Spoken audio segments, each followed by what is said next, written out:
Good afternoon, dear friends. This is Ruslan Belov with you.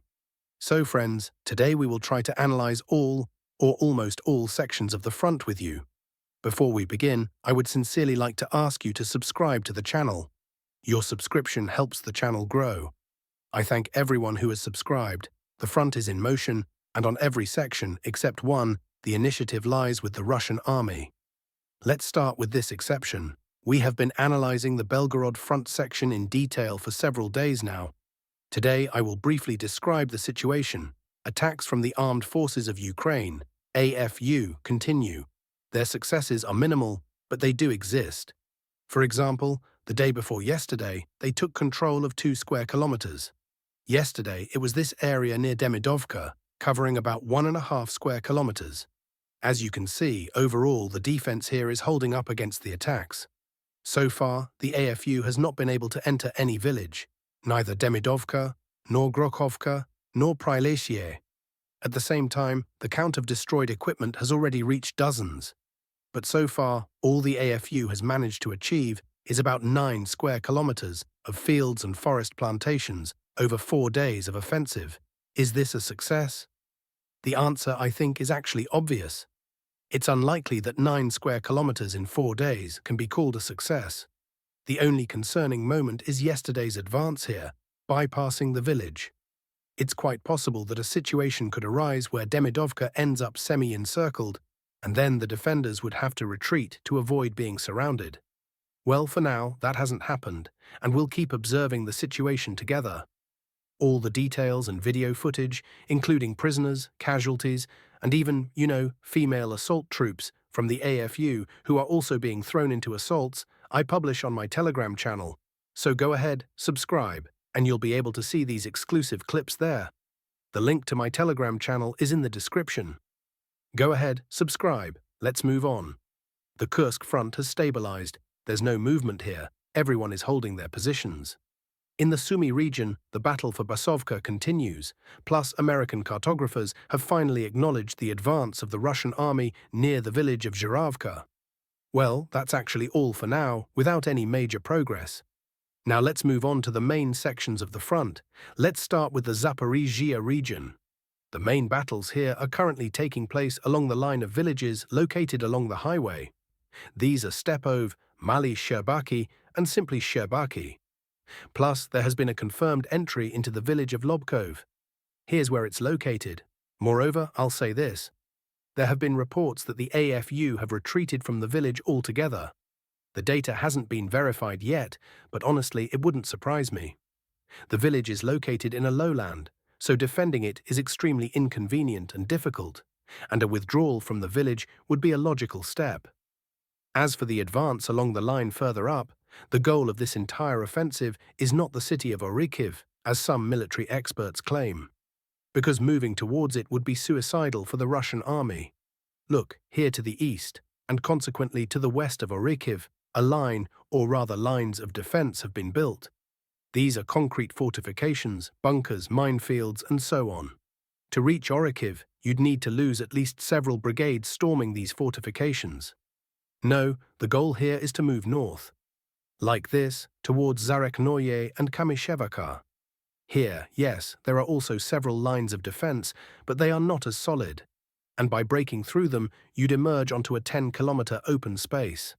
Then, the logistics between Orikhiv and Zaporizhia would be cut, and that's it. Only then would the assault on Orikhiv begin. Well, that's all here. Let's move on. Now, from the Zaporizhia front, we move to the south of Donbas. Here, last night, several Ukrainian military experts were in hysterics. Why are they hysterical? Because everything is going badly for them.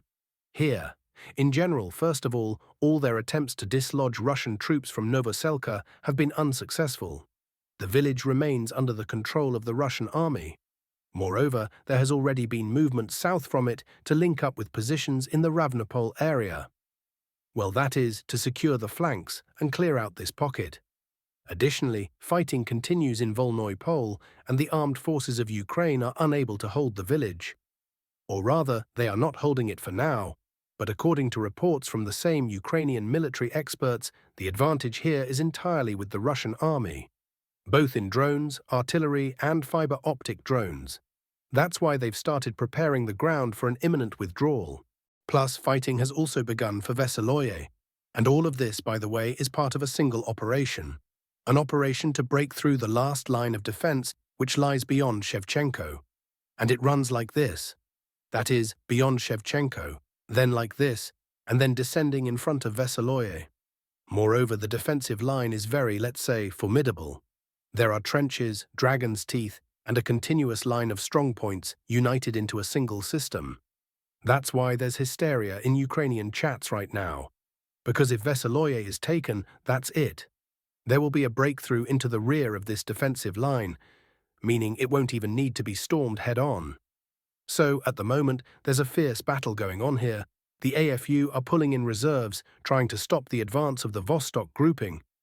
But so far, they're not doing well. The Russian army is slowly but surely breaking through the last line of defense, and beyond it lies 20 kilometers of open terrain, all the way to Zelenyi Gai, and from there it's just a stone's throw to Novopavlovka. The situation isn't great for the AFU in the Constantinovka area either. Here, they also tried to make a breakthrough and launched a counter-offensive a week ago. But it also failed. Just yesterday, the Ukrainian expert Miroshnikov wrote that it's hell in Constantinovka.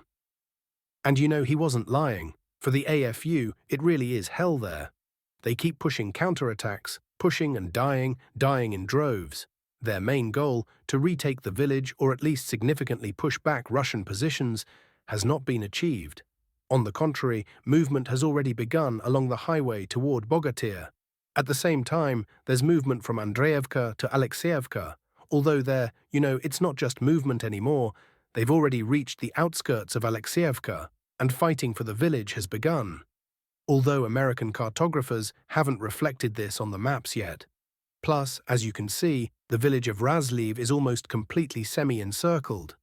If the AFU ultimately lose it, and I think that will happen soon, then the advance toward Bogatyr will proceed on a broad front.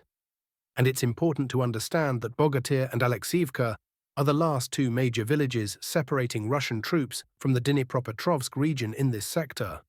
Because after them, there are just two tiny villages, Zelenyi Kut and Novukranka, and then the border.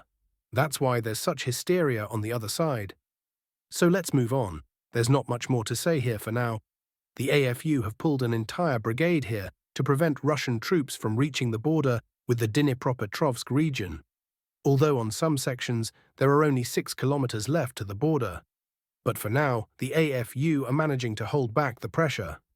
However, the AFU and General Dropati have suffered a complete fiasco on the Pokrovsk direction. They've been trying to advance here for the last month and a half. Remember, they even spread panic here, claiming that there was almost a rout, that they were about to cut off or do something else. But in general, there was panic that just a little more, and the Pokrovsk grouping under Mordvichev would be defeated. But in the end, the AFU achieved nothing. Look, they tried to dislodge Russian units from Kotlina, but what do we see now? The village is under full and undisputed control of the Russian army. The AFU tried to push Russian units out of Peshani. What's the result? Almost the entire village is now controlled by the Russian army. The AFU are not there. And Shevchenko. The main success here, or rather, the former success. As you can see, the entire village has been retaken by the center grouping. The only thing the AFU can claim as an achievement is Lisovka. Yes, they did manage to retake that village. But you know, retaking one village in a month and a half of counter-offensive actions is hard to call a success, don't you agree? Meanwhile, the Russian army, having withstood this month-and-a-half-long pressure, has now completely regained the initiative on the Pokrovsk direction, so we can expect a lot of news from here soon. And finally, regarding Toretsk, all the claims that the AFU have retaken 50% of the city are complete nonsense. You just need to look at the map. Yes, the AFU did have some successes at certain moments, but most of those successes have already been nullified. For example, the area around the Toretskaya mine has been retaken by the Russian army. There were even reports from the Ukrainian side, and I'm relying on them in this case, that if they're saying Russian troops have retaken the Toretskaya mine, then it's true. Ukrainian military experts definitely wouldn't credit the Russian army with extra victories. And so, all of this is under Russian control. The only thing the AFU still control is this part. Well, you'll agree, this is nowhere near 50% of Toretsk, 15% at best. Meanwhile, the Russian army has advanced significantly on the northeastern flank, retaking Krimska and capturing Dakne. Thus, this flank is now fully secured. All that's left is to secure the southwestern flank, and then Toretsk will be completely protected from counterattacks. Well, that's all for today on the situation at the front. We've discussed the main points, and now I'll say goodbye to you. I wish you a good weekend. Take care of yourselves.